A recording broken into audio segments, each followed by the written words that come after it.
حامدا ومصليا أما بعد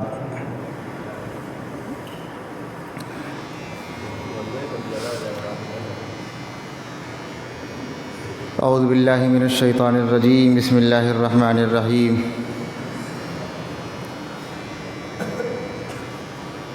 أقيموا الصلاة وآتوا الزكاة صدق الله العظيم قال النبي صلى الله عليه وسلم ما خالطت الصدقة مالا قط إلا أهلكته أو كما قال صلی اللہ علیہ وسلم۔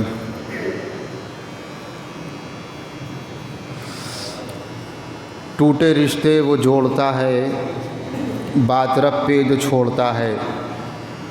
ٹوٹے رشتے وہ جوڑتا ہے، بات رب پہ جو چھوڑتا ہے۔ اس کے لطف و کرم کا کیا کہنا، لاکھ مانگو کروڑ دیتا ہے۔ محترم سامعین کرام، حاضرین مسجد، رب العزت والجلال کا کرم اور اس کا فضل ہے کہ خالق کائنات نے ہم سب کو رمضان المبارک کی برکتیں نصیب فرمائی۔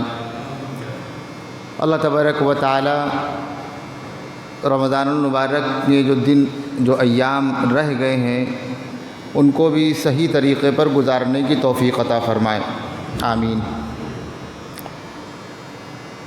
رمضان المبارک یہ قرآن کا مہینہ ہے۔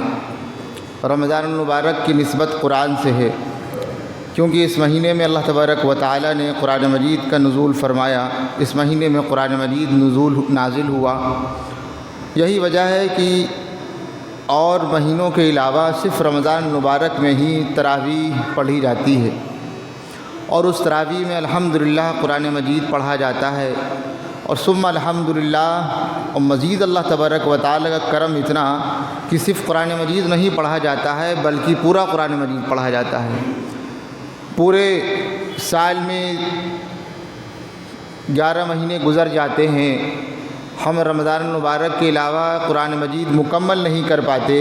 اللہ تبارک و تعالی کی توفیق یہ ہے کہ اللہ تبارک و تعالی نے نماز میں قرآن مجید مکمل کرنے کی توفیق اور سعادت نصیب فرمائی۔ اس سے بڑی دولت کوئی ہو نہیں سکتی۔ قرآن مجید میں اللہ تبارک و تعالی نے ارشاد فرمایا، شہر رمضان الذی انزل فیہ القرآن۔ رمضان المبارک کا جو مہینہ ہے اس میں اللہ تبارک و تعالی نے قرآن مجید نازل فرمایا۔ اسی قرآن مجید میں اللہ تبارک و تعالی نے ایک حکم دیا، اقیموا الصلاۃ وآتوا الزکاۃ۔ نماز پڑھیے، نماز ادا کیجیے، نماز قائم کیجیے، اس کے آداب کے ساتھ، خشوع اور خضوع کے ساتھ۔ وآتوا الزکاۃ، اور دیکھیے زکوٰۃ ادا کیجیے۔ نماز ہم پڑھ لیتے ہیں، زکوٰۃ کا ہمیں شعور نہیں ہے۔ امام الاولین والآخرین، سید المرسلین، تاجدار مدینہ، ساقی کوثر، فاتح اعظم جناب محمد الرسول اللہ صلی اللہ علیہ وسلم جب اس دنیا سے تشریف لے گئے، امام الاولین والآخرین کے دنیا سے رخصت ہونے کے بعد ایمان والوں کا ایک گروپ یہ کہنے لگا کہ قرآن مجید میں اللہ تبارک و تعالی نے حکم دیا ہے سرکار دو عالم کو، خذ من اموالہم صدقۃ تطہرہم، کہ سرکار دو عالم کو یہ حکم دیا گیا کہ آپ ان سے زکوٰۃ وصول کیجئے۔ یہ حکم ہے رب العزت والجلال کا سرکار دو عالم کے لیے۔ کیوں لیجئے ان سے زکوٰۃ؟ تطہرہم وتزکیہم، تاکہ آپ انہیں پاک کر دیجئے۔ پتہ یہ چلا جب انسان زکوٰۃ دیتا ہے تو وہ پاک ہو جاتا ہے، اس کا مال پاک ہو جاتا ہے۔ تو وہ گروپ یہ کہنے لگا یہ حکم سرکار دو عالم صلی اللہ علیہ وسلم کے لیے تھا، ہم کسی اور کو زکوٰۃ نہیں دیں گے، اور کسی اور کو ہم زکوٰۃ نہیں دیں گے۔ یہ حکم سرکار کے لیے تھا، اب سرکار اس دنیا میں نہیں ہے، لہذا زکوٰۃ اب فرض نہیں رہی۔ امام الاولین والآخرین جناب محمد الرسول اللہ صلی اللہ علیہ وسلم کے یار غار، امام الاولین والآخرین کے خسر، امام الاولین والآخرین کی تربیت میں ایک لمبا وقت گزارنے والے صدیق اکبر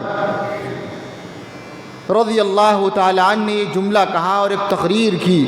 اس تقریر کے الفاظ یہ تھے، واللہ لو قاتلن من فرق بین الصلاة والزکاة، واللہ لو قاتلن من فرق بین الصلاة والزکاة، اللہ کی قسم یہ صدیق اکبر کے جملے ہیں۔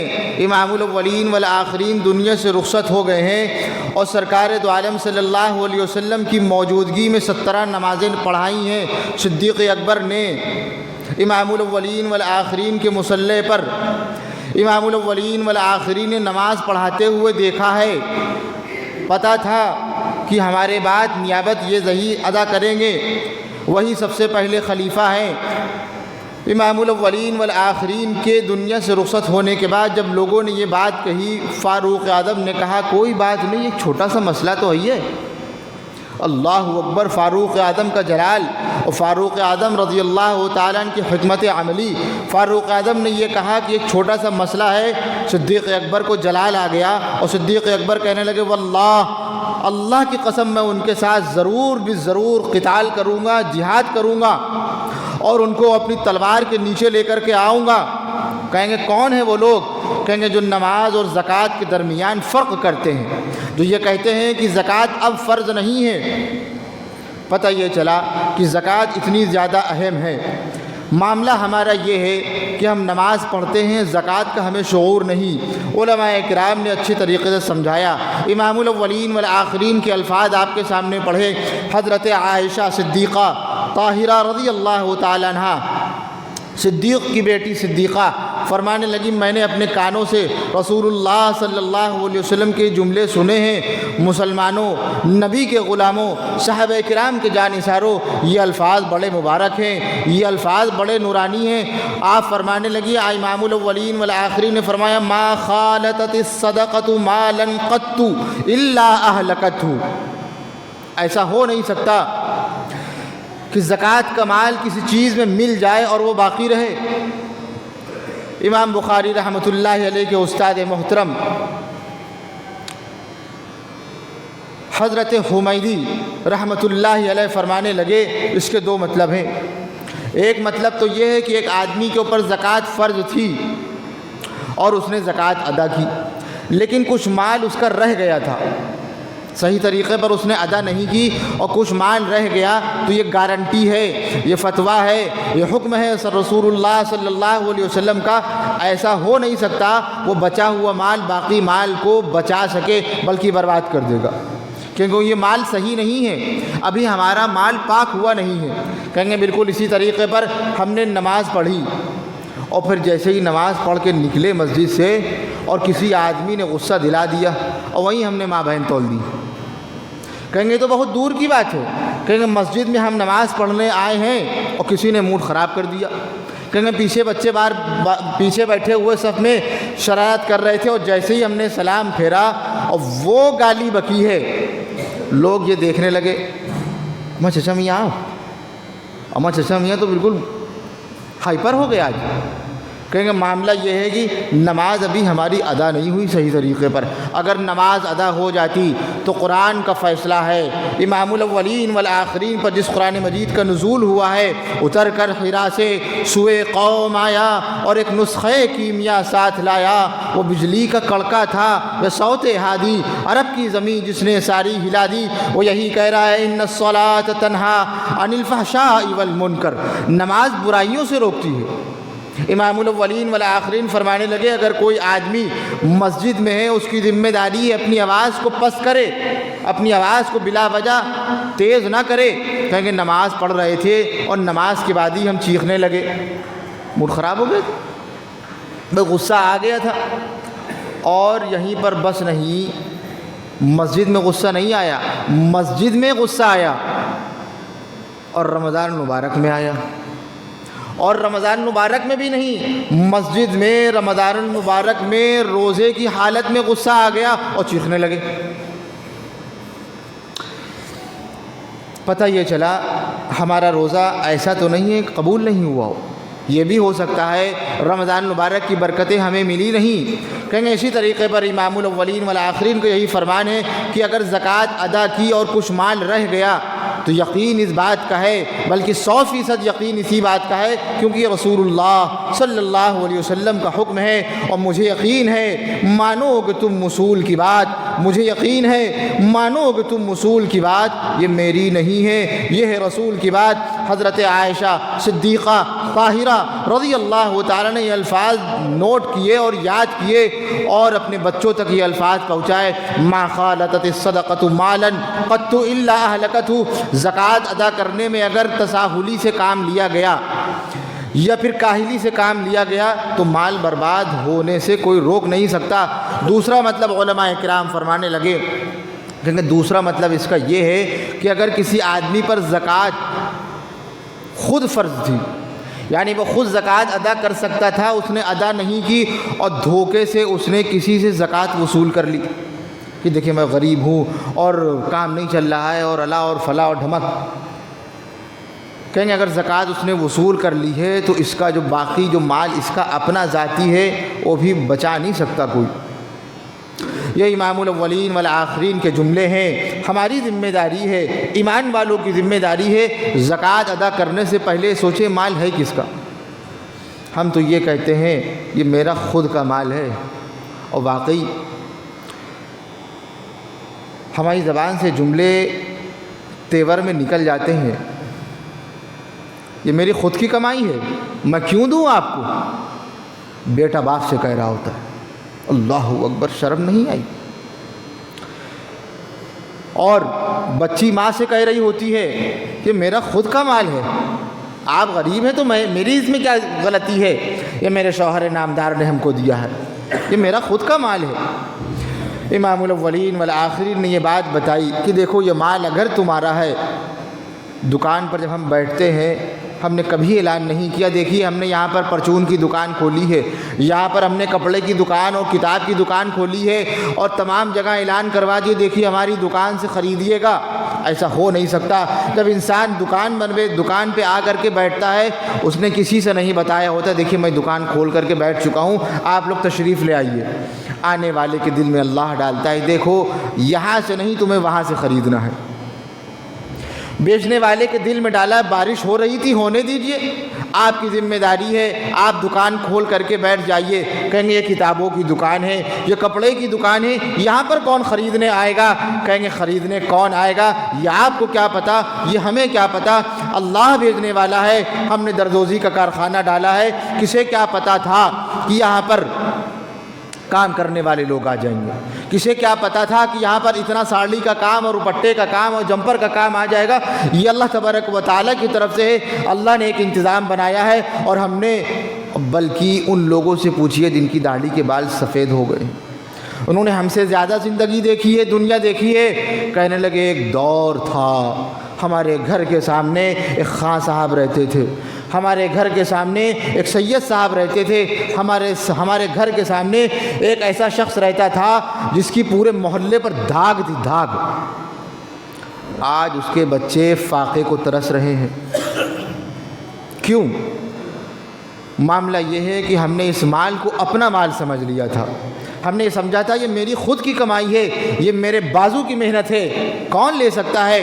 امام الاولین والآخرین نے یہی بات بتائی، یہ ہماری اور آپ کی طاقت نہیں ہے، ہماری کیا حیثیت ہے، یہ اللہ تبارک و تعالی نے دیا ہے، اور اللہ جب چاہے جس وقت چاہے لمحے میں چھین سکتا ہے۔ کہیں گے بازار سے آئے ہیں، دکان سے کام کر کے آئے ہیں، جیسے ہی گھر پہنچے پتہ چلا بیٹے کے دماغ میں تکلیف ہو گئی ہے، وہ کھڑے کھڑے وہ گر گیا، اماں جان کے اچانک تکلیف ہو گئی ہے، اور جتنا پیسہ کمایا تھا وہ ساری جانچ میں چلا گیا، ابھی علاج شروع نہیں ہوا ہے، ابھی ڈاکٹر کہہ رہا ابھی ایک اور جانچ ہوگی۔ امام الاولین والآخرین، سرکار دو عالم، فخر کائنات، تاجدار مدینہ، شافی کوثر، فاتح اعظم جناب محمد رسول اللہ صلی اللہ علیہ وسلم نے ایک عجیب بات فرمائی۔ آپ فرمانے لگے ان الصدقۃ لتطفئ غضب الرب وتدفع میتۃ السوء، ان الصدقۃ لتطفئ غضب الرب وتدفع میتۃ السوء، صدقہ اللہ تبارک و تعالیٰ کے غصے کو ٹھنڈا کرتا ہے۔ کہیں گے برائیاں کیوں آتی ہیں، بیماریاں کیوں آتی ہیں؟ ایسا تو نہیں ہے رب ناراض ہو گیا ہو، رب کو ہم نے ناراض کر دیا ہو۔ آج ایک دکان میں ایک شخص آ گیا تھا اور ہم نے اس سے بدسلوکی سے بات کی تھی، اور ہم نے یہ دکھانے کی کوشش کی تھی یہ میری خود کی کمائی ہے، اور ایک دکان یہ ہے اور ایک دکان چوراہے پر بھی ہے۔ اس کے دل کو تکلیف ہوئی تھی، ہم نے جتایا تھا الحمدللہ یہ جو باہر جو پیشن گاڑی کھڑی ہے یہ خود کی میری ہے اپنی، اور ایک گاڑی کا بھی ہم آرڈر دے کر کے آئے ہیں اور خادم لے کر کے آ رہا ہوگا، اور ایک 4 ویلر گھر میں کھڑی ہوئی ہے، اس کو تکلیف ہو گئی تھی۔ امام الاولین والآخرین کے جملے، ان الصدقۃ لتطفئ غضب الرب وتدفع میتۃ السوء، صدقہ اللہ تبارک و تعالیٰ کے غصے کو ٹھنڈا کرتا ہے اور انسان کو بری موت سے بچاتا ہے۔ کون آدمی چاہتا ہے کہ میری بری موت ہو جائے؟ کون آدمی یہ چاہتا ہے کہ بھئی گھر سے نکلے تھے اور اچانک حادثہ ہو جائے اور روڈ پر پڑے ہوں؟ اللہ تبارک و تعالیٰ تمام ایمان والوں کی اس سے حفاظت فرمائے، کہیے آمین۔ ہمیں اپنی موت کا اندازہ نہیں ہے، ہمیں نہیں پتہ ہے کب موت آئے گی، لیکن آئے گی ضرور۔ اللہ تبارک و تعالیٰ سے دعا کیجیے، اللہ جب بھی موت آئے ایمان کی حالت میں آئے اور ہماری موت دوسروں کے لیے عبرت نہ بنے۔ ہم نہیں چاہتے ہیں لوگ یہ دیکھ کر کے کہیں دیکھا یہ اسی کا نتیجہ ہے، لوگ یہ نہ کہہ رہے ہوں۔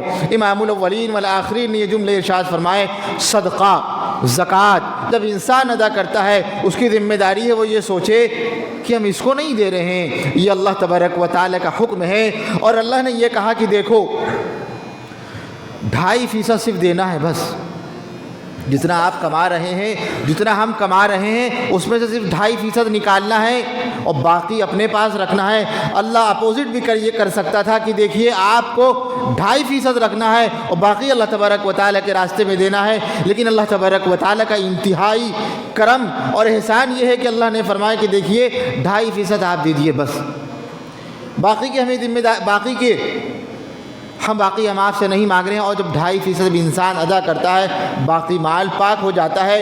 پھر معاملہ یہ ہے، امام الاولین والآخرین نے جملے ارشاد فرمائے، حضرت عائشہ صدیقہ طاہرہ رضی اللہ تعالیٰ عنہ کی بہن حضرت اسماء رضی اللہ تعالیٰ عنہ سے آپ فرمانے لگے، حضرت اسماء سے، انفقی ولا تحصی فیحصی اللہ علیک، انفقی ولا تحصی فیحصی اللہ علیک، دیکھو خرچ کرو، خرچ کرو، اللہ تبارک و تعالیٰ کے راستے میں ادا کرو، فیحصی اللہ علیک، اس کو گن گن کر کے مت رکھنا، ولا تعی فیعی اللہ علیک، اگر تم نے جمع کر کے رکھا اللہ تبارک و تعالیٰ بھی اپنی رحمتیں و برکتیں اپنے پاس روک لیں گے، مال آئے گا نہیں۔ اور سچائی یہ ہے جو لوگ زکوٰۃ صحیح طریقے پر ادا کرتے ہیں وہ یہ دیکھتے ہیں پچھلے سال ہماری زکوٰۃ 5,000 نکلی تھی، اس سال ہماری زکوٰۃ 10,000 نکل رہی ہے، یہ کیا ہے؟ یہ اللہ تبارک و تعالیٰ کی نعمتیں ہیں، اللہ تبارک و تعالیٰ دینا چاہتا ہے، اللہ تبارک و تعالیٰ نوازنا چاہتا ہے، لیکن ہمیں اس کا شوق نہیں ہے۔ پھر ایک معاملہ یہ آتا ہے زکوٰۃ کس چیز پر ہے؟ سب سے اہم معاملہ تو یہ ہے، ہمیں یہ ہی نہیں پتہ کہ ہمارے اوپر زکوٰۃ فرض کب ہوتی۔ ہمیں سوچتے ہیں رمضان المبارک میں زکوٰۃ فرض ہوتی ہے، بس سچائی یہ نہیں ہے۔ رمضان المبارک میں قرآن مجید کا نزول ہوا، رمضان المبارک قرآن کا مہینہ ہے، رمضان المبارک زکوٰۃ کا مہینہ نہیں ہے۔ اچھی طریقے سے سمجھ لیں، زکوٰۃ انسان پر اس وقت فرض ہوتی ہے جب اس پر سال گزر جائے۔ کہیں گے ایک ایک مال پر سال گزر جائے، کہیں گے جی نہیں، ہمارے پاس یکم رمضان کو یعنی 1 رمضان المبارک کو اتنی رقم آئی جتنے میں ہم 52.5 تولہ چاندی خرید سکتے تھے، یعنی 612 گرام 35 ملی گرام چاندی ہم خرید سکتے تھے، چاہے 1 رمضان المبارک کو ہو، چاہے 2 ربیع الاول کو ہو، چاہے یکم محرم الحرام کو، ہمارے پاس اتنی رقم آ گئی، ہم اب صاحب نصاب ہو گئے، اب ہمارے اوپر زکوٰۃ فرض ہو گئی، ہم زکوٰۃ ابھی ادا نہیں کریں گے۔ پھر اگلا سال یکم رمضان المبارک کو آ گیا، یا پھر 1 محرم کو ہمارے پاس اتنی رقم آئی تھی، پھر اگلا سال 1 محرم الحرام آ گیا، اب ہمیں زکوٰۃ ادا کرنی ہے۔ کہیں کتنی ادا کریں گے؟ کہیں گے جتنی رقم پہلے 50,000 آئی تھی اتنی ادا کریں گے، کہ جی نہیں، جتنی رقم آپ کے پاس اس دن آئی تھی اس دن آپ صاحب نصاب ہو گئے تھے، اب یہ جو سال آ گیا دوسرا سال، اب ہمیں یہ دیکھنا ہے ہمارے پاس رقم اب کتنی ہے، آیا 50,000 ہے یا پھر 1 لاکھ ہو گئی ہے؟ کہیں گے اب جتنی رقم آپ کے پاس ہے، جتنی رقم ہمارے پاس ہے، اتنے میں سے زکوٰۃ ادا کی جائے گی۔ کہیں گے ہم تو یہ سوچ رہے تھے کہ اس کا مطلب یہ ہوتا ہے ایک ایک مال پر سال گزر جائے۔ کہیں گے اس کا مطلب یہ نہیں ہے، مطلب اس کا یہ ہے کہ آپ کو صاحب نصاب بنے ہوئے سال گزر گیا۔ کہیں گے ہمارے پاس 2 ربیع الاول کو 50,000 روپے آ گئے، اور پھر اگلا سال جب آنے لگا 2 ربیع الاول ہم کنگال ہو گئے، کچھ نہیں بچا۔ کہیں گے اب آپ کے اوپر زکوٰۃ فرض نہیں ہے۔ کہیں گے اسی طریقے پر 50,000 آئے تھے اور پھر اگلا سال آنے لگا، اتنا ہی مال بچا، اتنا ہی مال ہے، کہیں گے اب اتنے مال سے آپ زکوٰۃ ادا کیجئے۔ اگر دوسرے سال 2 ربیع الاول کو آنے سے پہلے ایک دم سے ہمارے پاس 1.5 لاکھ روپے آ گئے، کہیں گے اب کیا کریں گے؟ کہیں گے جب 2 تاریخ آ جائے گی تب یہ دیکھیں گے کتنی رقم ہمارے پاس ہے۔ اب جتنی رقم ہمارے پاس ہے، ہم صاحب نصاب ہم کو ہوئے 1 سال گزر گیا، اب پورے مال سے یعنی 2 لاکھ سے زکوٰۃ نکلے گی۔ کہیں کن کن چیزوں پر زکوٰۃ ہے؟ 4 چیزیں ہیں۔ آخری بات، زکوٰۃ کتنی چیزوں پر فرض ہے؟ کہیں گے 4 چیزیں ہیں، سونا چاندی 2 چیز، تجارت کا مال جو چیز ہم نے خریدنے چیز ہم نے بیچنے کے لیے خرید رکھی ہے، چوتھی چیز کیش نقد روپیہ، ان 4 چیزوں پر زکوٰۃ فرض ہوتی ہے۔ ہم یہ دیکھیں گے ہم صاحب نصاب کب ہوئے ہیں۔ یہ امام الاولین والآخرین کا فرمان تھا جو آپ کے سامنے پڑھ کر کے سنایا۔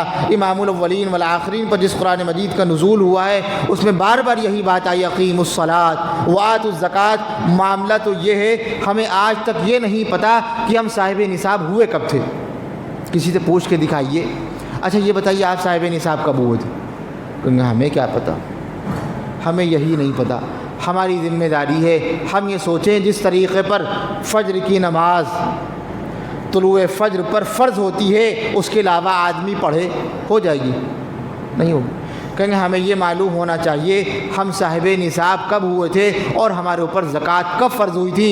یہ اتنا اہم معاملہ ہے، ایمان والوں کو اس کا شعور نہیں ہے۔ اور پھر کیا کہتے ہیں، وہ زکوٰۃ دیتے تو رہتے ہیں پورا سال، اب پھر سے نکالے۔ کہیں گے نہ نکالو، ہم سے کیا لینا دینا، میرے جیب میں جا رہا ہے۔ امام الاولین والآخرین کا یہ جملہ جو حضرت عائشہ یعنی ہم تمام ایمان والوں کی اماں جان نے جملے نقل کیے تھے، جو محفوظ کیے تھے، وہ یہی تھے، ما خالطت الصدقۃ مالا قط الا اہلکتہ۔ اگر مال ہم نے صحیح طریقے پر زکوٰۃ نہیں ادا کی تو جو باقی مال ہے اس کو بچا رہنے سے کوئی روک نہیں سکتا۔ کتنے ایسے لوگ ہیں، لوگوں نے دیکھے ہیں، کہیں زندگی بھر گھٹنوں میں درد ہے، کہیں ہمیشہ سر میں درد رہتا ہے، باقی الحمدللہ اللہ کا کرم ہے۔ کہیں اس کا مطلب یہ نہیں ہے کہ یہ زکوٰۃ صحیح طریقے پر ادا نہیں کرتے۔ کہیں سر میں درد تو رہتا ہے لیکن نماز میں کوتاہی نہیں ہوتی، ہمیشہ بدن میں تکلیف رہتی ہے لیکن فجر کی نماز تکبیر اولیٰ سے چھوٹتی نہیں ہے۔ کہیں یہ اللہ تبارک و تعالیٰ کا کرم ہے، اللہ کی آزمائش ہے، اور آزمائش ہے نشان بندگان محترم، آزمائش ہے نشان بندگان محترم، جانچ انہی کی ہوتی ہے جن پہ ہوتا ہے کرم۔ وآخر دعوانا ان الحمدللہ رب العالمین۔ جو باقی مسائل رہ گئے ہیں نہ معلوم ہو علماء کرام سے معلوم کر لیں۔ وآخر دعوانا ان الحمدللہ رب العالمین۔